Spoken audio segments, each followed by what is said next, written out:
On s'est fait braquer notre camionnette devant l'hôtel et nous a volé nos vélos la veille au soir. On s'est Ouais. retrouvé du coup sur le salon avec un stand quasi vide, du coup, pas de vélo. À ce moment-là, beaucoup de questionnements. Est-ce qu'on reste? Est-ce qu'on rentre? Qu'est-ce qu'on fait? Bienvenue sur Aura, je suis convaincu que chacun a une histoire à raconter, une expérience à partager ou une leçon à transmettre. Ici, on donne la parole à celles et ceux qui osent, qui tombent et se relèvent et qui, à leur manière, marquent les esprits. Mon but, c'est que ces récits te motivent, te questionnent ou t'apportent ce petit élan pour créer ta propre histoire. Alors, installe-toi confortablement et surtout, si ce podcast t'a plu, n'hésite pas à laisser 5 étoiles sur ta plateforme préférée. Moi, c'est Yann Dos Santos et encore une fois, bienvenue sur Aura et bonne écoute. Alors bonjour à tous, aujourd'hui je vais échanger avec Niels Mangold, le créateur d'une marque de vélo haut de gamme en carbone, Nilman Bicycle. Fabriqué en France, plus particulièrement à Ensheim en Alsace, son histoire c'est une véritable leçon de résilience, d'audace et de persévérance. On va aujourd'hui explorer son parcours entrepreneurial, pourquoi a-t-il décidé de créer des vélos haut de gamme en carbone, comment trouve-t-on le courage de se lancer avec un produit positionné dans le haut de gamme, les défis liés à l'entrepreneuriat. Niels nous parlera également d'un événement marquant de son aventure. Lors d'un salon à Paris, ses vélos ont été braqués. Ce moment aurait pu tout arrêter, mais il a choisi de rebondir en lançant une cagnotte participative pour financer ses nouveaux modèles. Niels, merci beaucoup d'être avec nous. Est-ce que tu peux te présenter pour nos auditeurs? Alors bonjour Yann. Oui, du coup, Niels, fondateur de la marque de vélo Nilman Bicycle, donc des vélos vraiment français, hein, pour faire court et résumer, c'est comme ça que je le présente. Euh, j'ai 38 ans aujourd'hui. J'ai eu dans le passé deux parcours parallèles qui sont à la fois les métiers techniques et le cyclisme en compétition. Et c'est, on va dire, ces deux voies-là qui m'ont un peu tracé et plus ou moins amené à cette envie d'entreprendre dans le monde du vélo. Avant de rentrer directement dans le sujet, est-ce que tu peux nous parler un petit peu, on va dire de ton enfance, adolescence, quelle étude tu as fait aujourd'hui avant d'arriver à ton entreprise de vélo?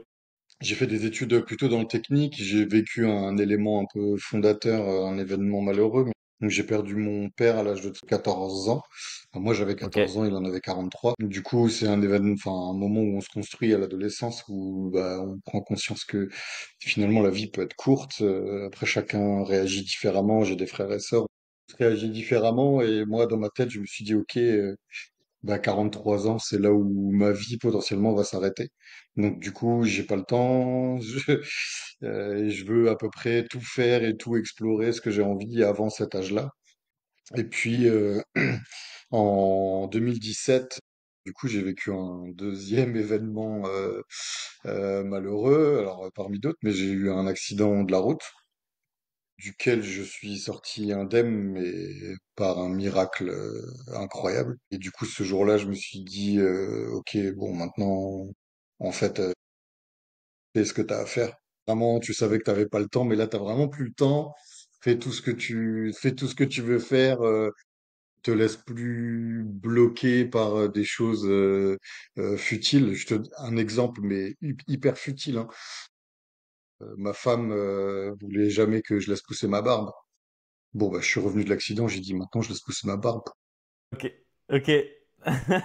C'était ta première Plus décision personne. après l'accident. C'était ma première décision après l'accident. Alors, c'est un truc tout bête et ça paraît idiot, Non, c'est mais dans le fond, ça l'est pas. Voilà, j'ai vraiment décidé de prendre mes décisions et peu importe. En fait, c'est ce jour-là que j'ai décidé que c'était aux gens de s'adapter à moi s'ils ont l'envie et pas à moi de m'adapter en permanence. Je trace ma route et voilà, ceux qui veulent me suivent et me suivent et sinon, ma foi, tant pis, chacun fait son choix. Mais du coup, c'est la première décision qui paraît futile, qui l'est pas tant que ça. non, non, c'est super intéressant ce que tu viens de dire. Comment tu t'es sorti moi, je trouve ça assez intéressant parce que voilà, pour nos auditeurs qui ne savent pas, j'ai aussi eu un grave accident de voiture. Comment on se sent quand on se dit, ok, là, je l'ai échappé belle, on va dire. Alors, c'est assez particulier. Je suis sorti, en fait, donc moi, j'ai fait un malaise au volant sur l'autoroute, au régulateur à 130. En gros, j'ai sorti de l'autoroute, j'ai traversé un pont et je suis retombé en contrebas sur l'autoroute qui repassait en dessous. Ok, ouais. Euh, J'ai fait un truc improbable, la voiture était dans un état improbable, et pour faire court, moi j'avais rien. Mais quand je dis rien, j'avais rien. D'accord, ouais, c'est fou. Je Ok. suis sorti seul de la voiture, c'est moi qui ai appelé les secours. Enfin, j'ai pas compris en fait. Du coup, quand tu voyais l'état de la voiture, et c'est pas possible que j'ai rien. J'avais pas un éclat de pare-brise dans l'œil, j'avais pas un bleu. Enfin, voilà. Alors évidemment, tassement de vertèbres, mais visuellement, j'avais rien. Ok. Ok. C'est ça au final que j'ai eu beaucoup de mal à vivre, et parce qu'après quand j'ai retracé l'accident, ben, à l'endroit où je sors de la route, ben, de 3 mètres à côté, il y avait un bout de forêt et des énormes platanes, quoi. Donc en fait je déviais de 3 mètres, et au lieu de prendre le panneau et de traverser la balustrade, ben, je prenais l'arbre, et on serait pas en train de parler. C'est Je me horrible quand suis tu refais dit, l'histoire comme ça. oui, quand je refais le film, c'est compliqué. Pour le coup, j'ai eu beaucoup de mal à vivre justement le fait que j'avais rien. C'est ce qui était le plus difficile pour moi, parce que en fait quand je racontais ce qui m'arrivait, les gens me disaient, enfin toujours la réaction c'était ah mais enfin, estime-toi heureux, t'as rien, c'est fantastique. Mais en fait j'avais pas rien. J'ai eu vraiment un choc enfin, un choc post-traumatique si Post-accident. on peut dire, post-accident, où voilà des terreurs nocturnes. Je me réveillais 5 fois par nuit, je revivais tout le film de l'accident. Euh, Donc pas cool. Donc moi au contraire, ce que j'ai mal vécu, c'est justement que physiquement rien à voir. J'aurais mieux vécu si j'avais été abîmé physiquement, et là c'était pas le cas. Donc c'est surtout ça au final, que c'est paraît bizarre de le dire, mais j'ai mal vécu le fait de rien avoir. Parce que je comprenais pas, j'ai rien compris. J'ai besoin de toujours tout comprendre et être plus ou moins dans la maîtrise. Et là, j'ai rien maîtrisé, je comprends rien. Il y a rien de logique dans tout ça, quoi.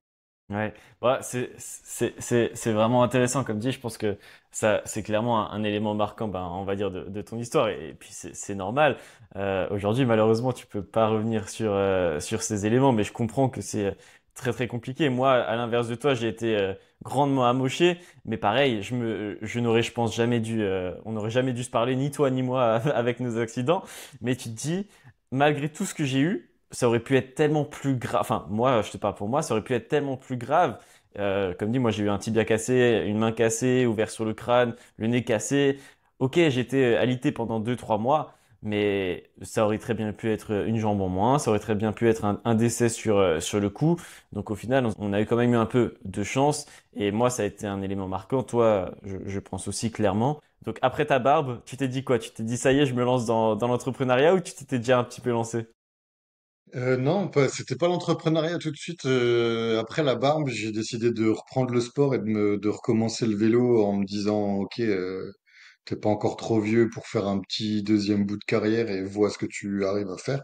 Ok. Donc j'ai repris le vélo, je me suis spécialisé dans une discipline qui est le pignon fixe, en fait, les critériums à pignon fixe. Les vélos qui normalement sont utilisés sur piste dans les vélodromes, et on les utilise sur la route pour faire des courses tous ensemble, tous les fous ensemble sur le vélo. Ok. Je me suis spécialisé là-dessus. J'ai eu du coup la chance de courir en 2020 pour la marque Look, tu vois, Team Look. Euh, Malheureusement, 2020, année Covid, voilà, aussi année un peu particulière, charnière, et qui a aussi amené des prises de décision et des prises de conscience. Donc là, je travaillais en parallèle, hein, donc je courais à haut niveau en pignon fixe. Donc là, ça, j'ai couru jusqu'en 2022, ma dernière année où je fais 11e ce qui est considéré comme les championnats du monde de pignon fixe à Berlin. Donc j'ai fait 11e, et ça c'était ma dernière saison en 2022. Ensuite, du coup, en 2022, c'est l'année où j'ai créé la société.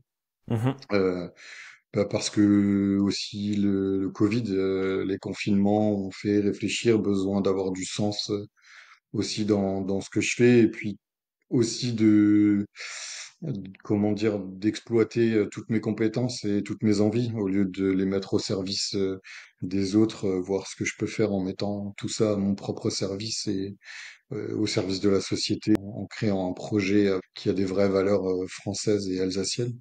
Du coup, En 2022, je crée la société. Initialement, l'objectif, c'était pas forcément de fabriquer le vélo en France au maximum, Ok, mais c'était de faire un vélo de niche. Et puis j'ai rencontré en fin d'année mon associé et eux, et avec qui on finalement après discussion, du coup, on a vraiment décidé de produire en France, de faire en France, non seulement ça, mais en plus d'internaliser le maximum de choses, tout ce qui peut l'être en fait.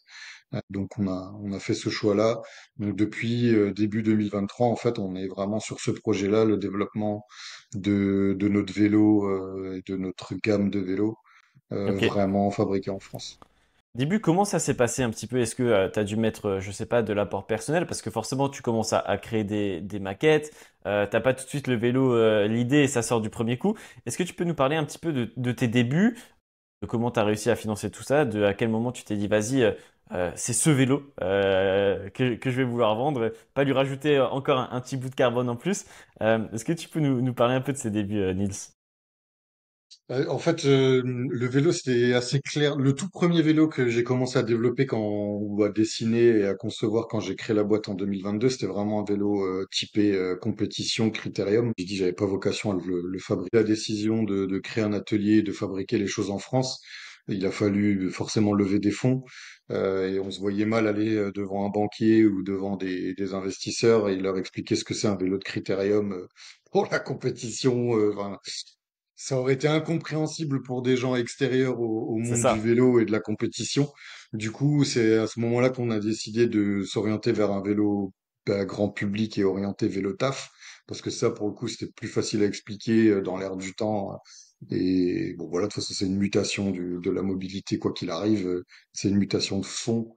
Qu'on le veuille ou non, on est forcé de quitter la voiture pour nos trajets quotidiens. Donc voilà, ce choix s'est fait à ce moment-là.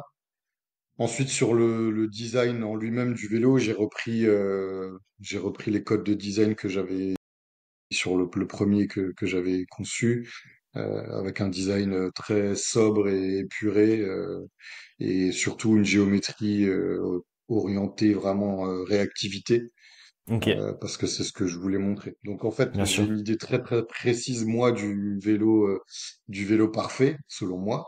Mhm. Et donc voilà, les choses sont finalement assez claires et étaient plutôt figées en termes de géométrie, etc. Donc c'est allé assez vite sur la partie conception de la géométrie du vélo. Et le design, voilà, j'avais les éléments de design que je voulais retrouver, donc ça c'était relativement rapide. Ok, merci pour le partage. On mettra en description également bah, forcément le lien vers les vélos de Nils. Et tu as parlé de levée de fonds. Comment ça se passe? Bah, quand on crée une boîte, les premiers fonds qui arrivent, c'est nos propres fonds, hein. Donc c'est les fonds propres apportés par les Les associés. associés. Donc ça, c'est le premier volet. Ensuite, dans notre cas, on a eu la chance d'obtenir des prêts d'honneur, Ok, des réseaux d'entrepreneuriat qui font des prêts d'honneur aux créateurs de l'entreprise. Donc on a bénéficié de 2 prêts d'honneur auprès de Réseau Initiative, Réseau Entreprendre. On a obtenu une bourse French Tech parce qu'on a une innovation dans notre process de fabrication. On utilise une mousse à l'intérieur de notre cadre en une seule étape. Cette mousse reste à l'intérieur. Alors aujourd'hui, elle est plus sur tout le cadre, elle est sur la fourche et le triangle arrière du vélo. Mais du coup, cette mousse interne, on a bénéficié d'une bourse French Tech de la BPI pour développer cette innovation-là. Et après, on a du prêt bancaire classique. je te coupe vite fait sur ces bourses que tu as reçues. Je pense que c'est assez intéressant que tu nous parles ben, justement de comment tu as eu connaissance de ces bourses. Parce qu'aujourd'hui, je pense que dans les personnes qui nous écoutent, il y en a qui ont peut-être envie de se lancer dans des projets et qui se disent ben, malheureusement, je dis n'importe quoi, c'est 1000 euros sur mon compte, je peux pas lancer un projet, c'est pas possible. Est-ce que tu peux nous dire un petit peu comment ça marche ces bourses? À quel moment tu t'es dit pourquoi pas tenter? Est-ce que c'est quelqu'un qui t'en a parlé? Est-ce que c'est toi qui as fait des recherches? Ça, c'est vraiment une super bonne question parce que c'est un des reproches que je fais principalement dès qu'on me pose la question. J'ai eu plusieurs interviews comment dire, d'institutions Mhm. qui posaient la question dans votre parcours, quelles ont été les difficultés et tout. Et une des choses qui ressort de ma part et de la part de tous les entrepreneurs que j'ai autour de moi, créateurs d'entreprises, c'est qu'il n'y a pas d'endroit où toutes les informations sont regroupées. Là, quand vous créez une entreprise, faites ça, ça, ça, ça, ça, et les différentes étapes. Il n'y a pas d'endroit vraiment qui regroupe tout ça. Faut aller piocher les infos à tous les endroits. Alors, les banquiers ont des infos, mais qui partagent pas comme forcément entièrement, notamment sur le cautionnement des crédits. Mhm. Il y a des infos auprès des institutions, la BPI a des infos, mais donne pas le reste. Enfin, du coup, tout regrouper, c'est super compliqué. Et au final, il y a vraiment plein de choses auxquelles un créateur d'entreprise a droit. Du coup, mon conseil vraiment, et en plus, c'est quelque chose que j'ai pas fait, mais c'est quand même quelque chose que je conseille de faire du coup parce que ça simplifie, c'est de s'adresser à des incubateurs dans sa région. En Alsace ici, nous on a notamment la SEMIA, mais voilà, selon les régions il y en a d'autres.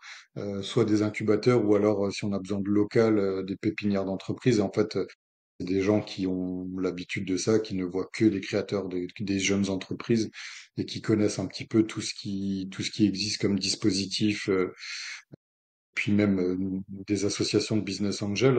C'est bête, mais enfin, quand on est extérieur au truc, c'est bah, comment on accède à un business angel, on le croise pas au coin de rue, enfin, c'est pas marqué sur leur front. À la Du coup, boulangerie. comment on accède à ces gens-là? Comment on accède à ces gens-là? Bah, et rien que ça, avoir ces infos, ça peut être super important. Si je parle de mon exemple, j'ai tout regroupé par recoupement d'informations, en posant des questions dès que j'avais quelqu'un en face de moi, qu'est-ce qui existe d'autre, etc. Je suis passé à côté de plein de trucs aussi, hein. Voilà, mon conseil, c'est les incubateurs, eux, ils ont vraiment toutes les informations et plutôt intérêt à les partager, donc c'est mon conseil. Ok, ben merci beaucoup pour ton conseil. Je rajoute, hein, forcément, c'est le métier oblige. Il faut savoir qu'il y a des experts comptables qui sont spécialisés justement dans les startups, dans les entreprises comme ça qui doivent lever des fonds et qui eux sauront vous conseiller ben justement toutes ces choses-là ou en tout cas en partie. Aujourd'hui, malheureusement, il y a des experts comptables traditionnels qui ne sont pas spécialisés là-dedans. Chacun est spécialisé dans son domaine. Donc voilà. Après, il y a également des conseils extérieurs qui ne sont pas experts comptables qui peuvent vous conseiller. Mais carrément, comme dit, si vous avez des projets aujourd'hui, regardez sur Internet, regardez, envoyez un message à Niels, allez dans des pépinières d'entreprise, mais vraiment, il y a des solutions. Euh, tout ne peut pas être financé malheureusement, mais il y a des solutions pour vous permettre ça. Ok, bon Niels, maintenant on a l'argent, on a créé le premier produit. Est-ce qu'on n'irait pas à Paris faire une petite exposition? Si, bon, l'objectif, du coup, comme je disais, on a pris beaucoup de retard et on a cramé beaucoup de trésors et de ressources dans le développement du cadre et des outillages, parce que un cadre en carbone, ça nécessite des moules et ça, au-delà du temps de développement qui a aussi un coût, mais les outillages eux-mêmes ont un gros coût. Du coup, on a pris beaucoup de retard et du coup, nous, on avait tout misé sur le démarrage de la commercialisation au salon du Made in France à Paris. Ok, Parce que là-bas, il y a vraiment le marché pour notre gamme urbaine notamment. On avait tout misé là-bas pour rentrer un maximum de précommandes et pouvoir dérouler notre plan de commercialisation tel qu'il était prévu. Et patatras, on s'est fait braquer notre camionnette devant l'hôtel et nous a volé nos vélos la veille au soir ok, de l'ouverture du salon. waouh, Donc on s'est ouais, retrouvé du coup sur le salon avec un stand quasi vide, du coup, pas de vélo. Et donc, ouais, difficile de faire des ventes. À ce moment-là, beaucoup de questionnements. Est-ce qu'on reste? Est-ce qu'on rentre? Qu'est-ce qu'on fait?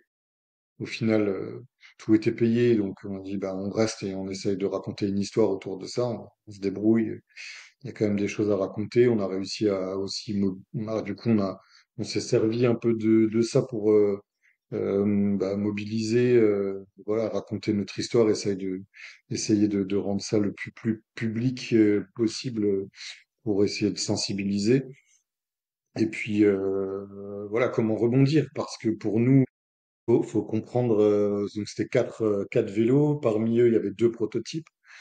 Perdre un prototype dans un processus industriel, c'est jamais super. Il y avait la valeur des vélos, il y avait la valeur comptable aussi des vélos, qui n'a rien à voir avec la valeur de vente. Hmm, Enfin, de vente, bien sûr. c'était tout Est-ce que un. tu peux nous en parler peut-être? Alors, comme dit, il y a la valeur comptable, mais il y a la valeur aussi de ton travail, peut-être, qui a pas été mis dedans. Combien ça vaut, genre, ça peut valoir justement la perte d'un prototype pour toi? La valeur comptable du prototype pour nous, c'était 45 000 euros. Ok, Sur les 4 vélos, il y en avait deux prototypes et deux modèles de pré-série. ouais, Donc en ok, fait, comptablement, c'est 90 000 euros qu'on va justifier. Donc ça, c'était compliqué. Nous, quand on a estimé notre préjudice, on n'est pas parti sur cette valeur-là parce que de toute façon, ça n'avait aucun sens. mhm. C'est incompréhensible pour les assurances, pour tout ce qu'on veut. Bon, de toute façon, les assurances s'arrangent toujours pour pas payer et là, elles ont bien joué. Et t'as pas eu de prise en charge de l'assurance? Zéro, Zéro. Ok. Waouh. zéro, zéro, Et zéro, zéro. En fait, comment il ils y ont a, pu justifier ça, ouais? alors il y a toujours des astérisques sur les contrats, ce qu'on lit jamais ou rarement, parce qu'il Mhm, faut un microscope. mhm. Et du coup, bah, quand le contenu du camion est pas assuré sur la voie publique la nuit, en fait. Enfin, en gros, sur certains contrats, alors ça varie d'un contrat à l'autre, mais c'est très très répandu comme clause. Donc du coup, voilà, on est assuré, mais pas la nuit sur la voie publique. Donc c'est fantastique. Ok, Après, quand bien même on avait été assuré, de toute façon, ils auraient pas pris la valeur totale des vélos en compte bien parce que sûr. voilà, ça a dépassé le cadre des contrats. Donc au final, ça aurait pas changé grand-chose en réalité que cette assurance-là prenne en charge les choses. On avait une autre assurance après nous sur la société, responsabilité Mhm, civile avec perte d'exploitation. Cette assurance-là considérait pas que ne plus avoir nos vélos d'exposition était une perte d'exploitation. Alors que pour nous, c'était une perte, on pouvait pas vendre, on n'avait plus de vélos à bien sûr. présenter. Ces vélos-là aussi, de retour du salon, devaient partir en essai presse. Essai presse, essai influenceur, etc. Et du coup, bah, on les a plus. Donc, qu'est-ce qu'on fait en fait? On peut rien faire, Mhm. on est bloqué. Mais donc, du coup, Waouh. non, ça, c'est pas une perte d'exploitation puisque on était encore en capacité de produire. Donc voilà, tout a fait en sorte qu'on n'obtienne rien des assurances. Du coup, ben, on n'a pas eu d'autre choix que de faire un appel à soutien pour essayer de se sortir de cette passe-là. Euh, c'est pas du tout mon truc. Je déteste ce genre de choses. C'est vraiment pas dans ma nature. Quand tu dis Mais appel à voilà, là, soutien, on parle c'était. de quoi? On a fait nous une collecte Ulule. Ok. Voilà, en l'orientant, donc on avait un objectif de 30 000 euros hein, sur cette collecte qui nous permettait, nous, de passer le cap des 2, 3 mois de frais fixes qu'on s'est pris pour le retard. Mhm. Ça nous permet de reproduire nos vélos d'essai et puis de dérouler le plan commercial tel qu'il était prévu avec comme dit, les 3 mois de retard. Ça, on a calculé cet objectif vraiment juste pour faire ça. Ça nous sort pas complètement d'affaire et ça nous met pas dans une situation idéale comme si tout ça s'était pas passé. Bien Mais au sûr. moins, ça nous permet de continuer. Du coup, on a quand même eu la chance. Donc la collecte s'est terminée début janvier. Elle a été positive. On a fini avec un petit dépassement même. Donc voilà, maintenant on continue. On s'est remis en ordre de marche de production pour bah, refaire nos vélos d'essai et livrer nos premiers vélos. Ok. Quand il se passe quoi dans ta tête à Paris quand tu vois, je sais pas, peut-être les portes de la camionnette ouvertes ou alors quand tu vois qu'il n'y a plus rien dedans? Ça, c'est un moment difficile à vivre. Il y a plein de choses en fait qui passent dans la tête. C'est ok, c'est fini. Le premier truc qui passe dans la tête, c'est bon bah voilà, ça s'arrête là, c'est terminé. Toute l'aventure et tout cet investissement va finir sur un truc débile comme ça. Mhm. Ça, c'est le premier truc qui me passe en tête. Et puis après, ben il y a mon côté jour d'éternel positif qui reprend le dessus, qui dit non, en fait, on va rester là, on va continuer, on va voir comment capitaliser là-dessus. Comme je disais, le fait d'être au sein de certains réseaux comme Réseau Entreprendre, où on est accompagné par des accompagnateurs, des entrepreneurs confirmés. Euh, là, j'ai eu la chance vraiment d'être bien entouré. globalement. Et voilà, je me suis pas senti seul. C'est ça Ouais, aussi qui a permis de ouais. rebondir. Je me suis dit directement dans ma tête, je fais OK, je suis pas seul. Le premier truc que j'ai fait, par exemple, c'est j'ai appelé mon accompagnateur du réseau Entreprendre, quoi. C'est le Ok, premier coup de fil que j'ai passé. Je lui ai dit, on est dans la merde. Qu'est-ce qu'on fait, tout. Donc immédiatement, on se rend au commissariat le plus proche, déposer plainte. Ça, c'est le truc de base. bien sûr. Et puis après, on va sur le salon, stand vide, et on essaye de raconter l'histoire. Alors quand on entend 150 fois par jour, non, c'est une blague, vos vélos volés, machin, au bout d'un moment, on en Bah, a c'est marre. vraiment pas une blague, ouais, c'est...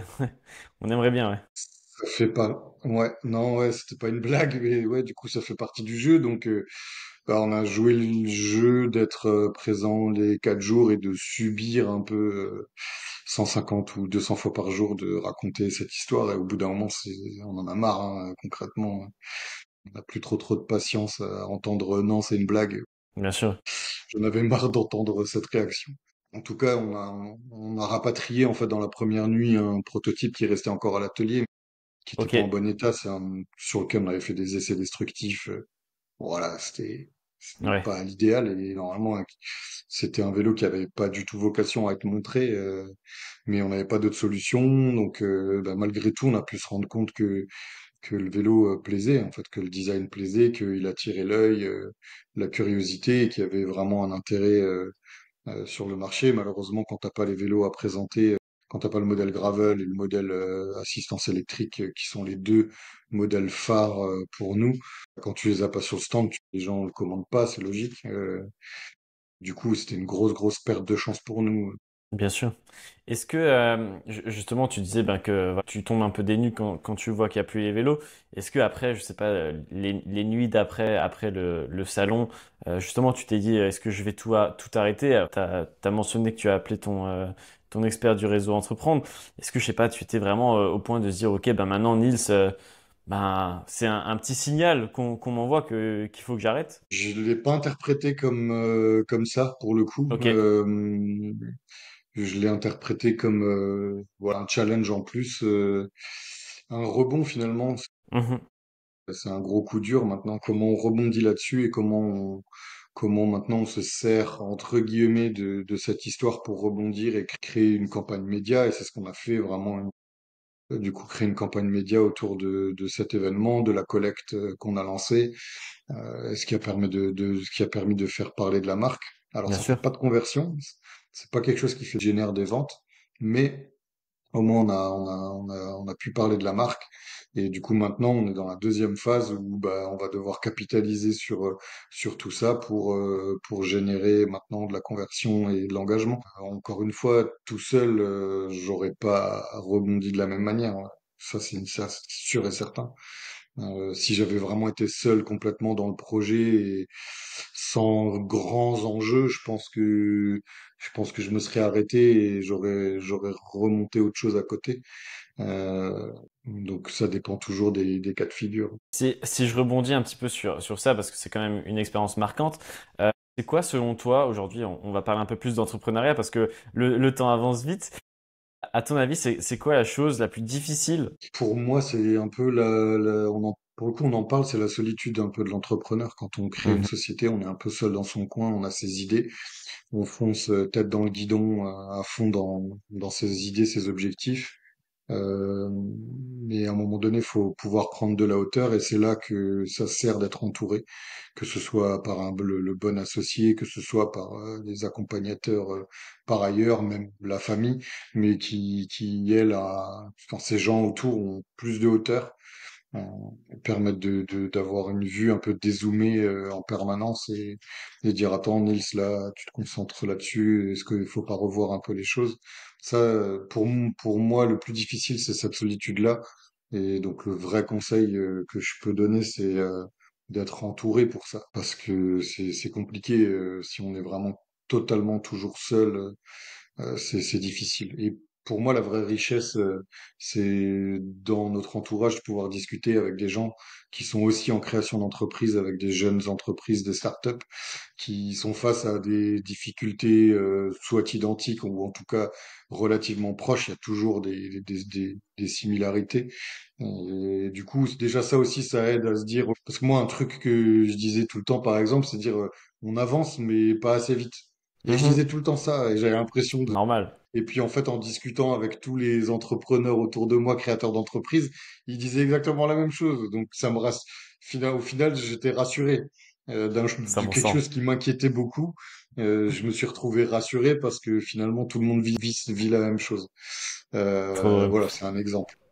tu vois, je trouve ça trop intéressant. J'avais vu un post LinkedIn passer l'autre jour. C'était quand tu es entrepreneur, la seule chose dont tu rêves, c'est de rencontrer de nouveau tes amis entrepreneurs pour parler d'entrepreneuriat. Bah, du coup, c'est ce que tu fais, je pense, je pense tout le temps.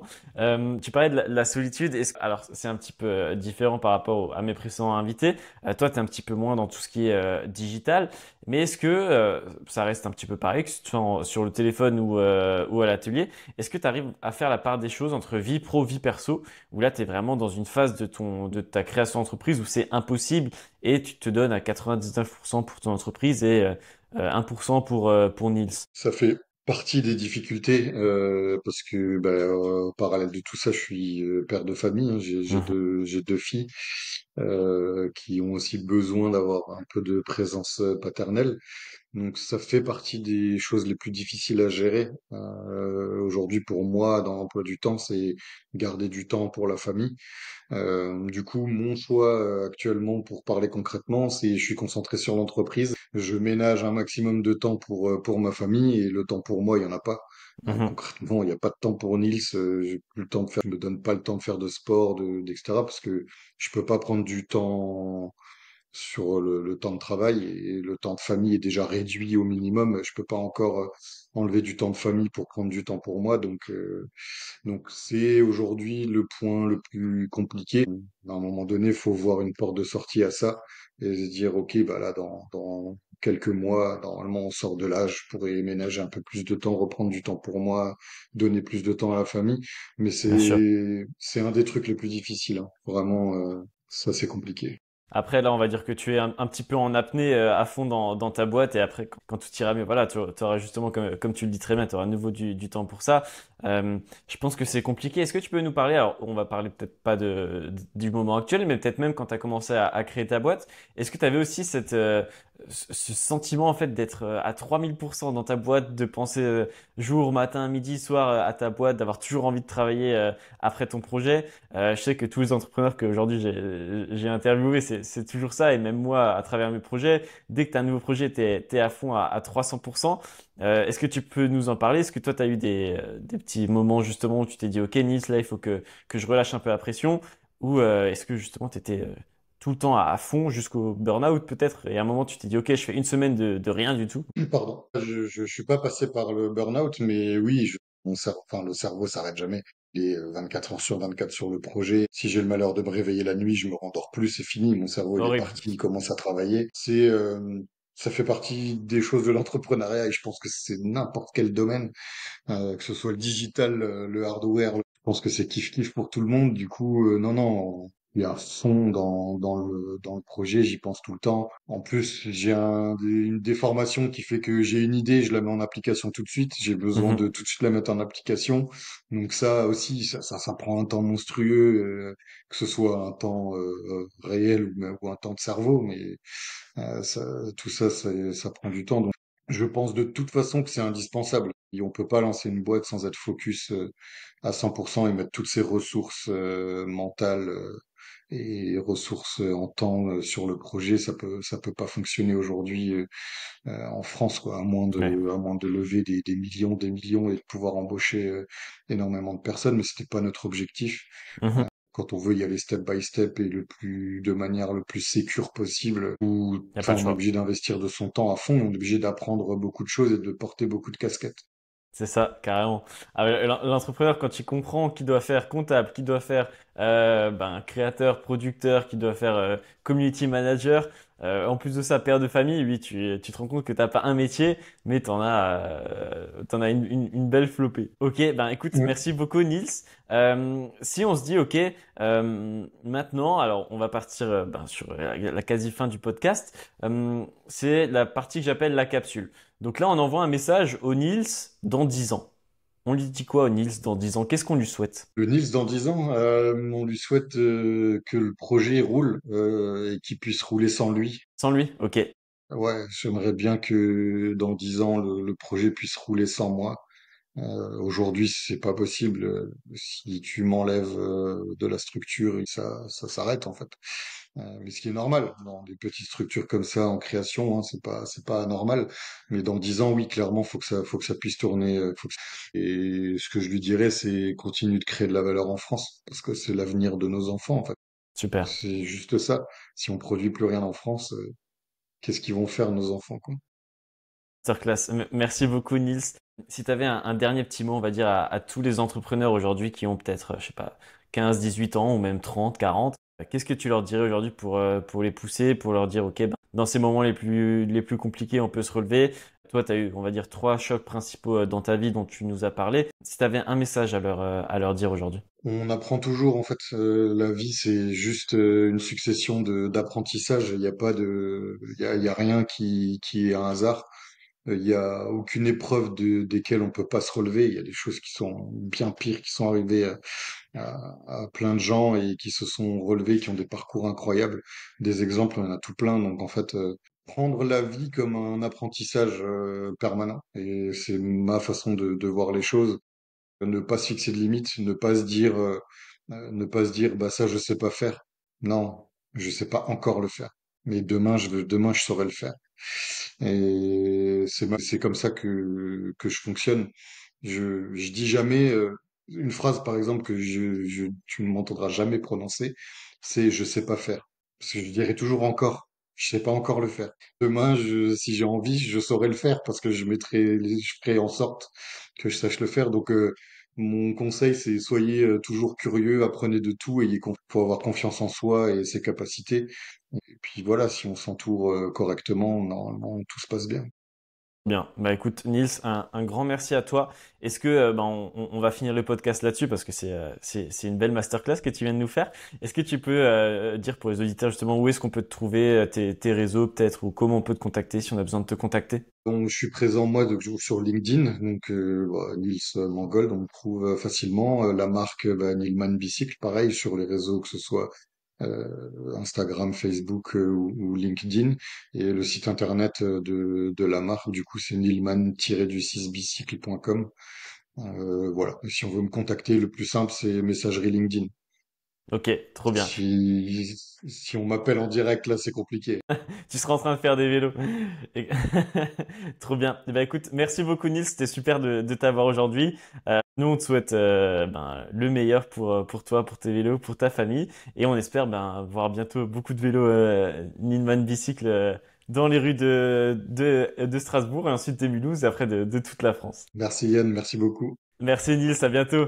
C'était Aura, j'espère que cet épisode t'a plu. Si c'est le cas, n'hésite pas à laisser 5 étoiles sur ta plateforme préférée et à nous suivre sur tous nos réseaux. Encore merci à toi et à très vite.